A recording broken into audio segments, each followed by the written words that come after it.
দীর্ঘ প্রতীক্ষার অবসান জামাল ভুঁইয়া, হামজা চৌধুরী কিংবা সুলিভান ভাইদের পর এবার সেই তালিকায় যুক্ত হচ্ছে এক বিধ্বংসী নাম। যুক্তরাষ্ট্রের মাঠ কাঁপানো ২১ বছর বয়সী তরুণ মেটাবেন জাতীয় দলের দীর্ঘদিনের গোলক্ষুদা। তিনি ট্রেভর ইসলাম। স্ট্যানফোর্ড ইউনিভার্সিটির এই ছাত্র কি হতে যাচ্ছেন বাংলাদেশের পরবর্তী নাম্বার 9 সমাধান? আক্রমণ ভাগে একজন জাত স্ট্রাইকারের অভাব বাংলাদেশ ফুটবলকে ভুগিয়েছে বছরের পর বছর, কিন্তু এবার বাফুফে যে তুরুপের তাসটি হাতে নিতে যাচ্ছে তা এক কথায় অসাধারণ। সেন্টার ফরওয়ার্ড পজিশন তো বটেই, মাঠের দুই প্রান্ত তথা লেফট ও রাইট উইঙ্গার হিসেবেও সমান পারদর্শী এই ট্রেভর। বর্তমানে তিনি খেলছেন যুক্তরাষ্ট্রের অত্যন্ত প্রতিযোগিতামূলক NCAA ডিভিশন 1 লিগে।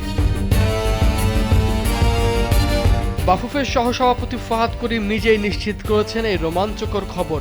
গত বছরের ডিসেম্বর থেকে শুরু হওয়া আলাপ এখন পূর্ণতার পথে। 18 এপ্রিল সম্পন্ন হয়েছে তার জন্ম নিবন্ধন, আর মে মাসের মধ্যেই হাতে চলে আসবে স্বপ্নের লাল সবুজ পাসপোর্ট। ইতিমধ্যে আপনারা জানেন যে আমি Sushrut Mondal, Declan Sullivan and Ronan Sullivan এই তিনজন প্লেয়ারের কথা বলেছি, এবং তিনজনই আমাদের আন্ডার-20 ক্যাম্পে কল পায়। আজকে আমি আরও একজন প্লেয়ারের নিয়ে অ্যানাউন্স করতে চাচ্ছি, যার নাম হলো ট্রেভর ইসলাম। ট্রেভর ইসলাম ফেডারেশনের কারোর সাথে যোগাযোগ করতে চান বাংলাদেশের পক্ষে খেলার জন্য। ডিসেম্বরের 12 তারিখে ট্রেভর ইসলাম আমাকে হোয়াটসঅ্যাপে যোগাযোগ করেন। ডিসেম্বর থেকে আমরা সম্মতি নিয়ে আমরা তার ডকুমেন্টেশনের কাজ শুরু করি, এবং ফেব্রুয়ারি 18 তারিখে তার বার্থ সার্টিফিকেট এবং তার নেসেসারি যে আদার প্যারেন্টস এবং গ্র্যান্ড প্যারেন্টস যাদের প্রয়োজন সকল বার্থ সার্টিফিকেটসগুলি আমরা রেডি করে ফেলি।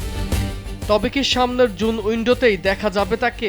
উত্তরটা কিছুটা জটিল। পড়াশোনা আর NCAA লিগের প্রতি দায়বদ্ধতার কারণে এবছর তাকে পাওয়া নিয়ে কিছুটা অনিশ্চয়তা রয়েছে। ফাহাদ করিমের ভাষ্য মতে জুন ও সেপ্টেম্বরে তাকে পাওয়া কঠিন হলেও নভেম্বরের উইন্ডোতে তাকে খেলানোর বিষয়ে বেশ আশাবাদী বাফুফে। আর সবকিছু ঠিকঠাক থাকলে 2027 সালের শুরু থেকেই ট্রেভর ইসলাম হতে পারেন বাংলাদেশ দলের নিয়মিত কাণ্ডারি।